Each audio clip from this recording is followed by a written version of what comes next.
Welcome to USA News Channel. Please like and subscribe for the first get new video update from us. Thank you.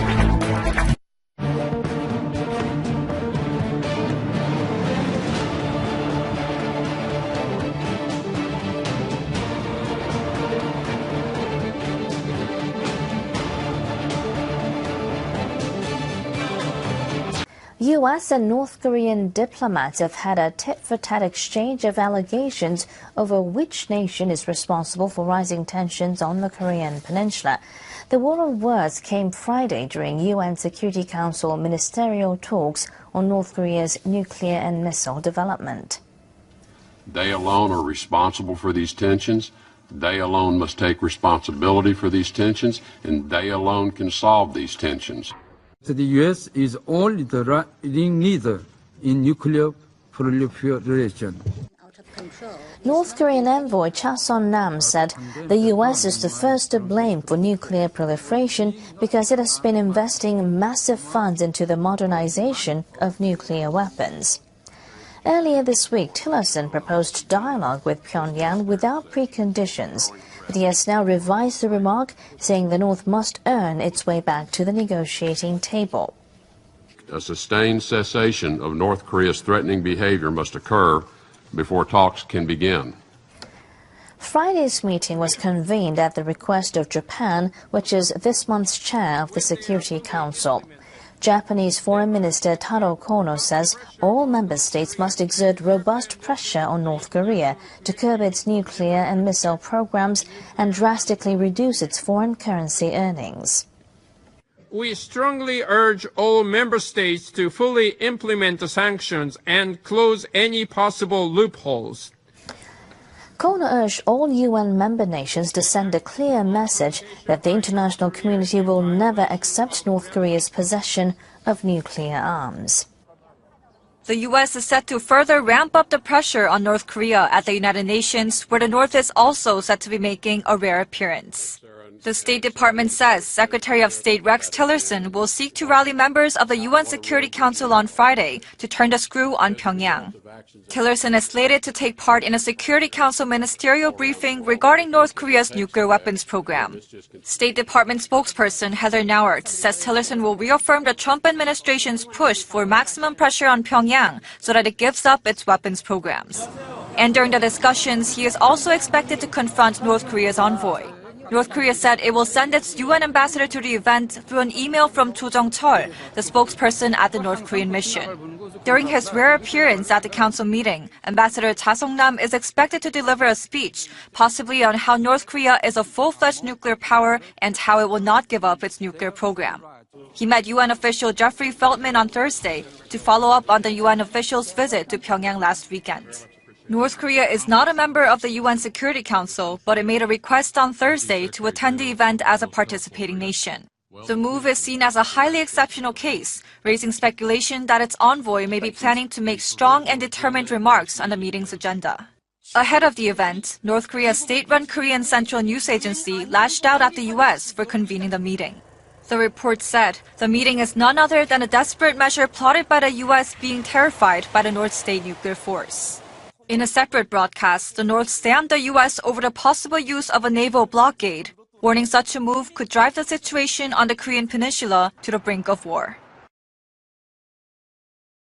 North Korean regime's continuing unlawful missile launches and testing activities signal its contempt for the United States, its neighbors in Asia, and all members of the United Nations. In face of such a threat, inaction is unacceptable for any nation. But our hope remains that diplomacy will produce a resolution.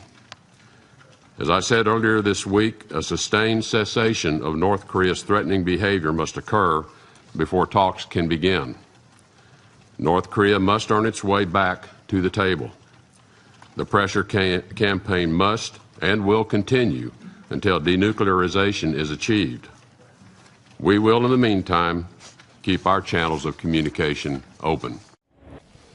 Japanese Foreign Minister Taro Kono will chair the talks. which are scheduled to kick off in a few hours. Japan is eager to hold in-depth talks aimed at turning up the heat on Pyongyang. U.S. Secretary of State Rex Tillerson will be among those at the gathering. The U.S. is urging the international community to apply more pressure. President Donald Trump has asked Chinese leader Xi Jinping to cut off deliveries of crude oil. Earlier this week, though, Tillerson struck a more conciliatory note. We're ready to have the first meeting without precondition. Let's just meet, and we can talk about the weather if you want. UN sources say North Korea's ambassador to the UN, Cha Song-nam, is expected to put in a rare appearance at the Council.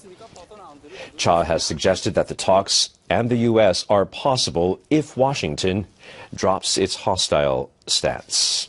Mr. Secretary, you previously said that a precondition to talks with North Korea is the regime agreeing to give up its nuclear and ballistic missile capabilities. On Tuesday, you said that wasn't realistic. And today, you didn't mention the issue at all, despite what was in your prepared remarks. Does it remain a precondition for the United States? And are you and President Trump on the same page on whether and when to engage in talks? The President's policy on North Korea is quite clear, and there's no daylight at all between the President's policy and the pursuit of that policy. And the President, I think, has been very clear that we are going to lead this pressure campaign. We're going to unite the international community, and we're going to keep the pressure as much as we can and increase it where possible. Most recently, the President called President Xi personally and asked him for China to cut the oil supplies off to North Korea to increase this pressure. That is intended to lead to diplomatic talks. In the meantime, the President's been very clear. Militarily, we are going to be prepared should something go wrong, and our military is prepared. With respect to the talks, we are not going to accept preconditions. You heard others have called for freeze for freeze. We do not accept a freeze for freeze as a precondition to talks. We do not accept any relaxing of the sanctions regime as a precondition of talks. We do not accept the resumption of humanitarian assistance as a precondition of talks. So we are not going to accept preconditions for these talks. But as I indicated in my remarks, our communication channels remain open. North Korea knows they're open. They know where the door is. They know where to walk through that door when they want to talk. Thank you. The U.S. is the one who must be held accountable. There are several nuclear power states over the world now, but there is no country like the U.S. who is continuing to openly threat and blackmail other countries with its nuclear weapons. Well, Secretary of State Rex Tillerson responded to this statement, this provocation, reiterating that their nuclear program violates international law. Tillerson said all the options are on the table, including military action, but the priority is to pressure and to continue to sanction North Korea to force them to the diplomatic table. The international community condemns North Korea's pursuit of a nuclear arsenal, and we will never accept a nuclear North Korea. The DPRK's unlawful acts cannot be ignored, nor can they be explained away. They alone are responsible for these tensions. They alone must take responsibility for these tensions, and they alone can solve these tensions. The UN Secretary General Antonio Guterres, as well as other members of the UN Security Council, have made it clear today that what the UN wants to do is actually act as an intermediary, making sure that there is no miscalculation or miscommunication that could escalate this into a devastating war. That is what the UN is trying to do. And in fact, just last week, the UN's top political affairs head, under the Undersecretary Jeffrey Feltman, went to North Korea for a meeting, a first-of-its-kind meeting between the UN and senior officials of North Korea in about 8 years. And what they talked about there, it was about a 15-hour back and forth. And the North Koreans said ultimately that it was important to prevent war, but they were uncommitted when it came to whether or not they would engage in talks. So the UN trying all they can to exhaust all options. But one thing that is clear is that this Security Council will not accept a nuclear North Korea. And North Korea, as of now, doesn't seem like they will accept being denuclearized themselves. North Korea may have accidentally shown a photo of its first atomic bomb. The photo, which appears on the wall in the background on a state TV broadcast, shows former leader Kim Jong-il inspecting a device. Now, if it's real, it means the country could have had the weapon as far back as 2006.